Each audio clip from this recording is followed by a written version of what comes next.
Good day, everyone. My name is Vladimir A. Simbahon Jr., and today I will discuss the fallacy of false cause or post hoc.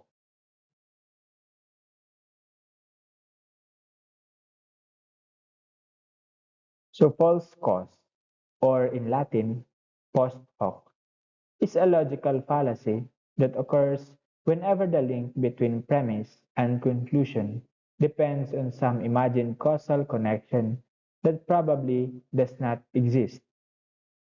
X causes Y, whereas X probably does not cause Y at all. So, when someone assumes that because two events happened in a certain order, the first event must have caused the second event, this is a mistake because correlation does not imply causation, and there may be other factors or explanations for the observed relationship. For example, during the past 2 months, every time that the cheerleader have worn blue ribbons in their hair, the basketball team has been defeated. Therefore, to prevent defeats in the future, the cheerleaders should get rid of those blue ribbons. So, this argument depends on the supposition that the blue ribbons caused the defeat. This argument is flawed because it ignores other possible causes for the defeats, such as the skill of the opposing teams, the performance of the players, or the coaching strategies. The blue ribbons are most likely irrelevant and coincidental, and removing them will not affect the outcome of the game.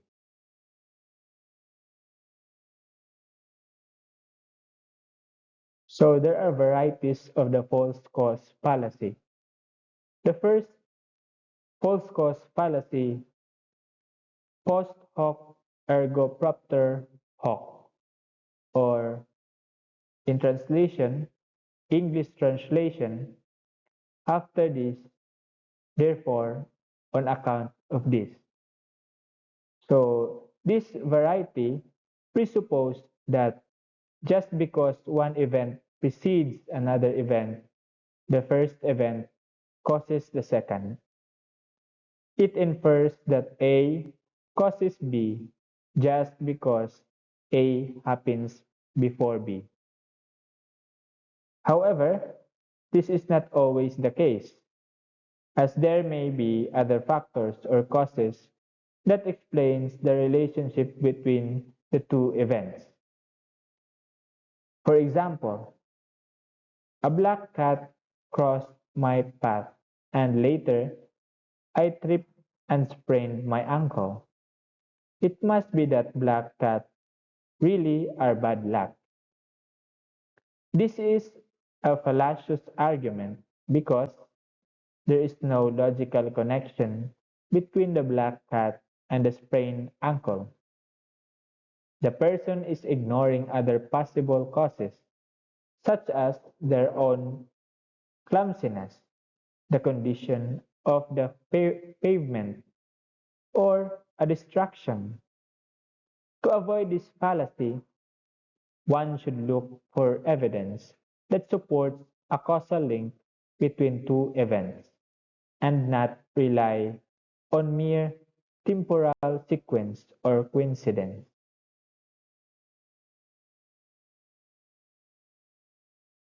So, the second false cause fallacy is non causa pro causa, or in English translation, not the cause for the cause.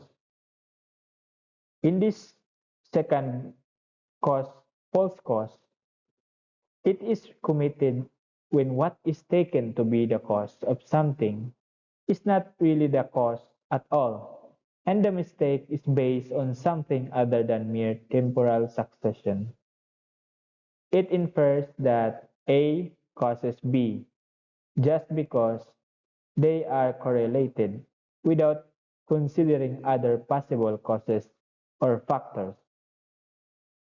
This fallacy occurs when someone assumes that A causes B just because they are correlated without considering other possible causes or factors.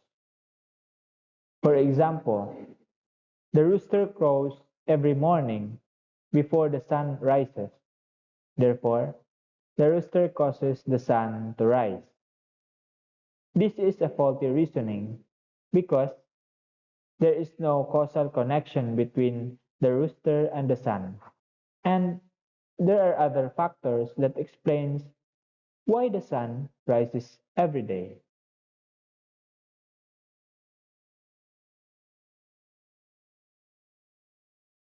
So the third false cause fallacy is the oversimplified cause. This occurs when a multitude of causes is responsible for a certain effect, but the arguer selects just one of these causes and represents it as if it were the sole cause. So it infers that A causes B just because A is a necessary or sufficient condition for B without considering other complex or multiple causes or factors. This is a fallacious way of reasoning because it does not account for the multiple and interacting causes that may contribute to an outcome. For example, the quality of education in our grade schools, and high schools has been declining for years. Clearly, our teachers just aren't doing their job these days.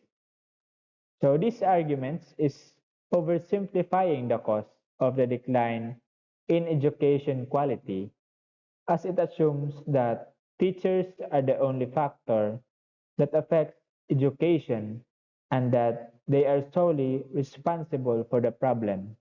However, there may be other causes or factors involved, such as lack of funding, outdated curriculum, standardized testing, social issues, parental environment, etc.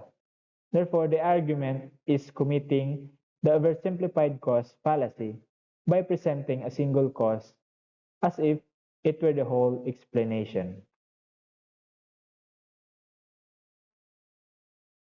The fourth false cause fallacy is the gambler's fallacy. It is committed whenever the conclusion of an argument depends on the supposition that independent events in a game of chance are causally related. So it occurs when a multitude of causes, then it infers that A causes B just because A is a necessary or sufficient condition for B without considering other complex or multiple causes or factors. It is based on the misconception that random events are influenced by previous outcomes or patterns. The gambler's fallacy commits the false cause fallacy by ignoring the independence or randomness of events and attributing causal power to unlikely or rare occurrences. For example, a fair coin was flipped 5 times in a row, and each time it came up heads. Therefore, it is extremely likely that will come up tails on the next flip. So this argument is fallacious because each coin flip is independent of the previous ones and has an equal probability of landing on either side, regardless of the past outcomes. So false cause fallacy is often convincing because it is often difficult to determine whether two phenomena are causally related. It can be persuasive because it is often challenging to establish or disprove causal relationship between complex phenomena. Sometimes there may be a long time gap or hidden mechanism between the cause and effect, making it difficult to trace the causal link. Another way to identify the false cause fallacy is to consider whether there are alternative causes or confounding variables that could explain the correlation. Example: the 30-year interval between exposure to asbestos and the onset of asbestosis impeded the recognition of a causal connection. Moreover, it is possible that asbestos does not cause asbestosis directly, but rather increases the susceptibility to other agents or infections that do.